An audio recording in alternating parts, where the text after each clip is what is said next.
সব পথঘাট বন্ধ করা, স্বৈরাচার আর কোনো দিক থেকে যেন বাইরে আসতে না পারে আমাদেরকে, এইটি আর কিচ্ছু না। বাকিটা আমরা জানি।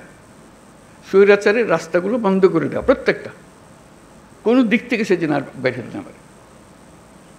তো সেই স্বৈরাচারকে বন্ধ করতে হলে আমাদেরকে সব একমত হয়ে এটা করতে হবে। দ্বিমতের কোনো জায়গা এখানে নাই। আমরা অনেক কথা বলতে পারি, কিন্তু দ্বিমত করে সমাপ্ত করতে পারবো না। আমার একান্ত আবেদন, যখনই আপনি এই সনদ করবেন, কোলাকুলি করে যে হ্যাঁ আমরা একমত হয়ে গেছি, তাহলে নির্বাচন ইত্যাদি সব সার্থক হবে।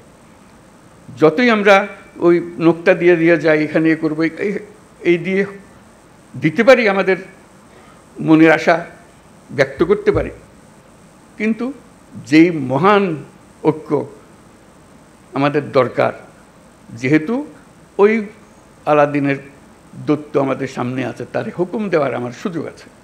এই আমি চাই, কি চাই সেটা ঠিক করি, কিভাবে করবে দৈত্য ঠিক করে দেবে, কোনো অসুবিধা নেই। আমরা এই চাই, এই চাইয়ে তখন আমরা এক্সপার্টকে বলবো যে এই চাই, কাজে আমাদেরকে এইভাবে করে দাও, তাহলে আমরা সে পথে অগ্রসর হতে পারি। শুধু আপনাদের কাছে শুধু আবেদন, আপনারা একটা অনন্য দৃষ্টান্ত স্থাপন করেছেন, কিন্তু বিন্দুমাত্র সন্দেহ নেই। যখন ঐক্যমত্য কমিশন গঠন করলাম, আলী রিয়াজকে বললাম, উনিও জানেন না এটা কী জিনিস, সদস্যরাও জানেন না এটা কী জিনিস, আমরা চেষ্টা করে দেখি, সবাই মিলে দেখি, ইট ক্লিকড, আপনারা গ্রহণ করেছেন। এটি হলো মস্ত বড় অর্জন। এই অর্জন করতে পেরেছেন বলে আজকেও সবাই মিলে বসছি, তারপর বলছি যে আমি যাবার পরেও আপনারা বসে থাকবেন, আপনাদের আলোচনা চলতে থাকবে। কী পরিমাণ ধৈর্য প্রয়োজন হয় এই একই আলোচনা বলতে থাকা, করতে থাকা, যেহেতু আমাদের ওই লক্ষ্যটা আছে।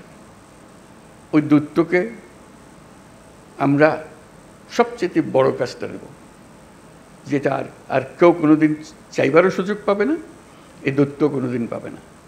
একবারই পাচ্ছি আমরা এই দৈত্য। এই দৈত্যকে আমাদের মনের সমস্ত আশা তার ঘাটে দিয়ে দেবো, যে এটি আমাদের পূরণ করে দাও। সেই জিনিসের দিকে আমরা যেতে চাই। আজকে এই পর্বের সমাপ্তি হলো, তারপরে এখান থেকে আমাদেরকে নির্বাচন পর্যন্ত কীভাবে নিয়ে যাবেন, যাতে এই উৎসবের মধ্যেই নির্বাচনটা হয়ে যাবে, ভেতরে কোনো রকমের দুশ্চিন্তা রেখে যেন আমাদেরকে নির্বাচনে ঢুকতে না হয়।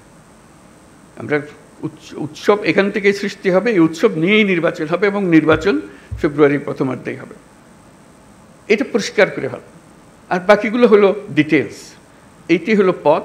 আমরা হাইওয়ে বানিয়ে ফেলেছি, এই পথেই আমরা যাব। পথ ঠিক আছে, তারপরে এখন এখান থেকে কোথায় সাইনবোর্ড কী দিতে হবে সেগুলো পরের কথা। আমাদের যাত্রাপথ, আমাদের গন্তব্য পরিষ্কার, এটা পরিষ্কার করে। এটা আমার আবেদন। ডিটেলসের ব্যাপারে আপনারা জানেন কি আছে, কি করতে হবে। স্বনির্বন্ধ আবেদন, এটা শুধু আমার একার আবেদন না, সারা দেশবাসীর আবেদন। সবাই চায়, সবাই এটার থেকে মুক্ত হতে চায়। যেই সব জিনিস হয়ে গেছে তার থেকে মুক্ত হতে চায়। সমস্ত পথঘাট বন্ধ করতে চায়, যাতে কোনো জায়গা দিয়ে কেউ কোনো দিক ঢুকতে না পারে, প্রবেশ করার কোনো সুযোগ না পায়। এই আমাদের যে একটা, আমরা এই এখান থেকে ফেব্রুয়ারি পর্যন্ত যদি এই কাজটা করে ফেলতে পারি, তাহলে আমাদের দেশ যেরকম নিশ্চিন্ত হবে, এবং পৃথিবীর অন্যান্য দেশও আমাদেরকে লক্ষ্য করবে, শিখতে আসবে যে আমরা কীভাবে এটা করলাম, কী জিনিস আমরা এর মধ্যে দিয়েছি। আপনারা হয়তো এখনও হয়তো আমরা সবাই বুঝতেছি না এই ঐক্যমত্য কমিশন আমাদেরকে কি দিয়েছে, কি পেয়েছি। 1 বছর পরে যখন এদিকে ফিরিয়ে দেখবেন, তখন বুঝতে পারবেন কী মহাকাণ্ড আপনারা করেছেন। 2 বছর 10 বছর পরে যখন অন্যরা দেখবে, তারা অবাক বিস্ময়ে তাকাবে, কী কাণ্ডটা আপনারা করেছেন। কাছে এটা যেন নিখুঁত হয়, নির্দোষ হয়, যে এমনভাবে আমরা করব যে এটার থেকে একটা নতুন জাতির জন্মগ্রহণ করলো। আপনারা জন্মগ্রহণের এই সূতিকাগারটা তৈরি করে দিলেন, এখন সে তরতর করে এগিয়ে যেতে থাকবে।